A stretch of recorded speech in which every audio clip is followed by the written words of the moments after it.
My name is Tiffany. Sitting here in the living room, surrounded by half-packed boxes, I can't believe how far I've come from that fateful family dinner.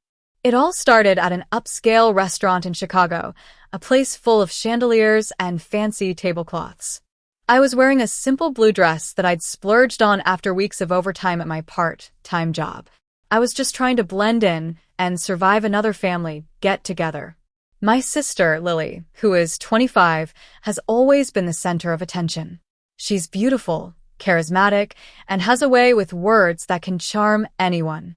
As we sat at the table, filled with her friends, my parents, and a few relatives, I was hoping for a quiet evening. But then, Lily stood up, clinked her glass, and said, "Cheers to our real family." Her eyes then landed on me and she sneered, "Except the girl in the blue dress. She's just adopted." Laughter erupted around me. It felt like a knife in my heart, but I was used to it. I forced myself to keep eating, pretending it didn't hurt. Suddenly, the manager approached our table, holding a leather folder. "I hope you've all enjoyed your meal. I need to know who will be paying the $3,000 bill tonight." The room went completely silent. Lily's smile faded, and the attention shifted from me to her, then to my parents, and back to me. I don't know what came over me in that moment. Maybe it was the years of being the butt of the jokes. Maybe it was the way my mother looked at me, expecting me to fix the situation. I sat up straight, looked at the manager, and said, "She will. Let her and her real family handle it. After all, I'm just adopted, right? This is just the start." The room froze. Lily's face turned pale as the weight of my words and the bill hit her. She tried to laugh it off, saying, "Tiffany, stop being silly. Sit down." But I wasn't backing down. I calmly replied, "You made it clear I'm not part of the real family, so it doesn't make sense for me to pay for this." My mother tried to smooth things over, saying it was all a joke. But the manager was firm. Jokes about family, especially when someone is adopted, can be hurtful. "I just want to ensure everyone is treated fairly."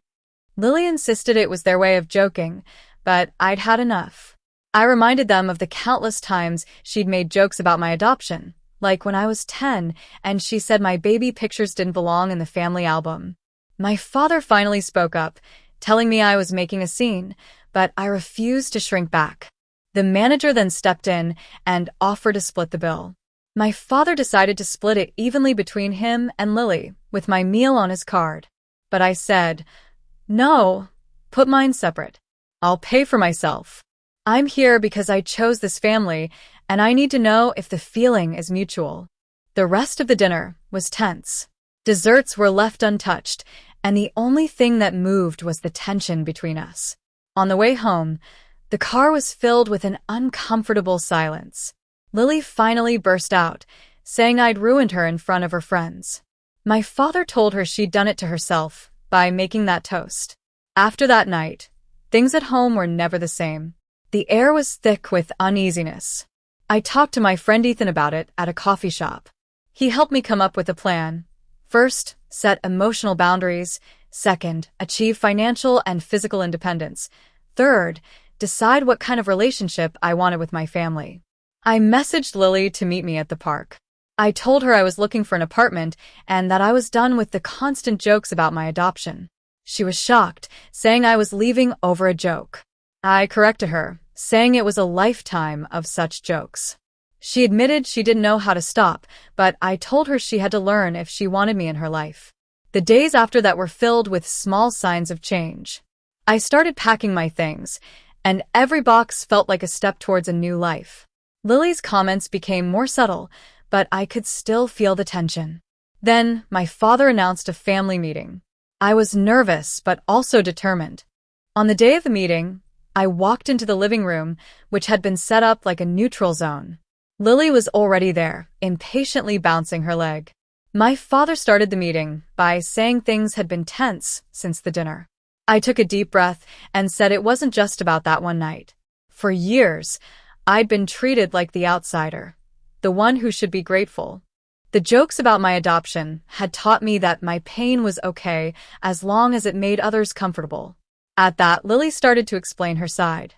She said when I was brought into the family, everyone praised my parents so much, and she felt like she had to be perfect to get attention. So, she made jokes to feel in control. I told her she could have just talked to me. I also said I'd been looking for apartments and that if I didn't get equal respect, I couldn't stay in the house pretending everything was fine. My mother looked shocked and asked if I was really leaving.